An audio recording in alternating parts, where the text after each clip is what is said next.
జూబ్లీహిల్స్ శాసనసభ్యులు మాగంటి గోపీనాథ్ గారి మృతి ఇటు బీఆర్ఎస్ పార్టీకి, అటు వాళ్ళ కుటుంబ సభ్యులకి, ఇటు నియోజకవర్గ ప్రజలకు కూడా తీరని లోటు.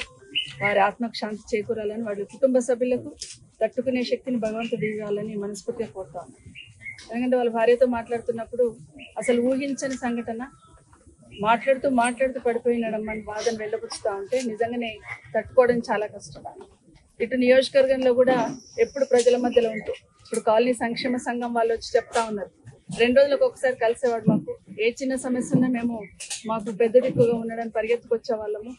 మీకే కాదు మాకందరికీ కూడా తీరని లోటు అమ్మని అని చెప్తా ఉంటే, అటు పేదవాళ్ళకి ఇటు కాలనీ సంక్షేమ సంఘాలకి ఏ విధంగా అందుబాటులో ఉండడం అనేది అర్థమవుతా ఉంది. నిజంగానే చాలా తీరని లోటు. వారికి వారి ఆత్మకు శాంతి చేకూరాలని భగవంతుని కోరుకుంటే, ఎందుకంటే డౌన్ టు ఎర్త్ గా ఉండేవాడు. ఎన్ని సంవత్సరాలు రాజకీయాలను ఎప్పుడు అహం అనేది చూపించేవాడు కాదు, అందరితో కలిసి మాట్లాడేవాడు. ఎక్కడ కూడా నేను పార్టీ అధ్యక్షుని హైదరాబాద్ జిల్లాకి అని అహం ఎక్కడ చూపించేవాడు కాదు. నిజంగా అలాంటి మనిషి ఈరోజు లేకపోవడం అనేది అందరికీ తీరని లోటే. అటు వారికి కుటుంబ సభ్యులకి తట్టుకునే శక్తిని వాళ్ళని భగవంతుని కోరుతూ మరొకసారి వారి ఆత్మకు శాంతి. మృతి పట్ల తీవ్ర దిగ్భ్రాంతిని తెలియజేస్తా ఉన్నాను. ఎందుకంటే నిన్న మాట్లాడుతున్నప్పుడు వారు మెల్లగా కోలుకుంటున్నారని చెప్పేసి తెలవడం జరిగింది. కానీ ఈ రోజు వారు చనిపోయారని చెప్పి మరి నిజంగా కూడా బాధాకరం.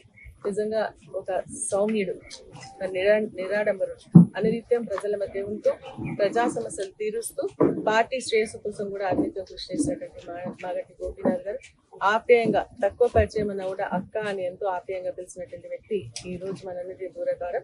నిజంగా బాధాకరం అని చెప్పేసి తెలియజేస్తూ వారి కుటుంబ సభ్యులకు మరి నా సానుభూతిని తెలియజేస్తూ వారి ఆత్మ శాంతి చేకూరాలని, ఆ భగవంతుడు వారి మనోధైర్య కుటుంబానికి మనోధైర్యం కల్పించాలని చెప్పేసి భగవంతుని ప్రార్థిస్తూ ఉన్నారు. కేటీఆర్ గారితో కలిసి వెళ్ళి డాక్టర్స్తో మాట్లాడినప్పుడు మా వంతు ప్రయత్నం చేస్తాను అని చెప్పడం జరిగింది.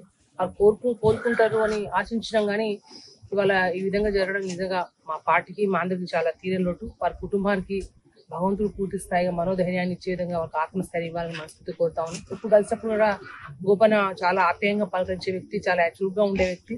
నిజంగా జూబ్లీహిల్స్ లో అంటే హైదరాబాద్ నడిబొడ్డున జూబ్లీహిల్స్ లో 3 పర్యాలు ఎమ్మెల్యే గెలవాలంటే ఆషామాషి విషయం కాదు. తను నిత్యం ప్రజలతో అందుబాటులో ఉండి అందరితో కలివిడిగా ఉండడం వల్లనే ఇక్కడ గెలవగలిగాడు. నిజంగా ఇక్కడ కార్యకర్తలు కూడా మనోధైర్యంతో ఉండాలని చెప్పి ఖచ్చితంగా అందరికీ బీఆర్ఎస్ పార్టీ అండగా ఉంటుందని కోరుకుంటూ మరొకసారి వారి ఆత్మ శాంతి చేకూరాలని మనస్ఫూర్తి కోరుతా ఉన్నాం.